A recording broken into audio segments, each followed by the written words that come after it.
একাধিক মামলার আসামি স্বেচ্ছাসেবক দলের নেতা জিতু ইসলাম ৫০ বছর বয়সে সপ্তম শ্রেণী পড়ুয়া এক মেয়েকে বিয়ে করতে উঠে পড়ে লাগেন।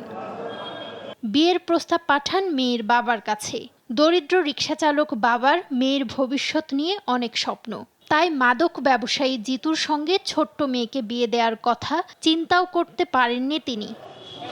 তাই যেন কাল হলো বাবার জন্য।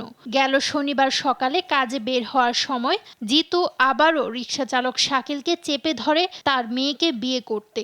ক্ষুব্ধ হয়ে জিতুকে চড় মারেন শাকিল। সঙ্গে সঙ্গেই জিতুর লোকজন শাকিলকে মারধর করে জখম করে। পরে দুপুর ২টার দিকে জিতু আবারও ১০-১২ জনকে সাথে নিয়ে শাকিলের বাসায় গিয়ে তাকে তুলে নিয়ে বেধড়ক মারেন।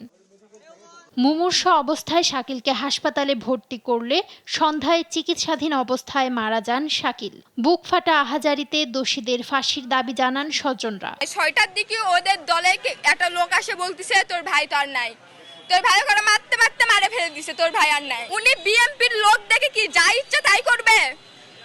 আজকে আমার মায়ের বুক খালি হচ্ছে, এরপরে জানো ও আর কোনো মায়ের বুক খালি করতে না পারে। ওর ফাঁসি চাই, ওর ফাঁসি চাই আমরা সবাই। এ ঘটনায় অভিযুক্ত প্রধান আসামি সহ ২ জনকে আটক করা হয়েছে এবং বাকিদের আটকের চেষ্টা চলছে বলে জানায় পুলিশ। আমরা অলরেডি ২ জনকে গ্রেফতার করেছি।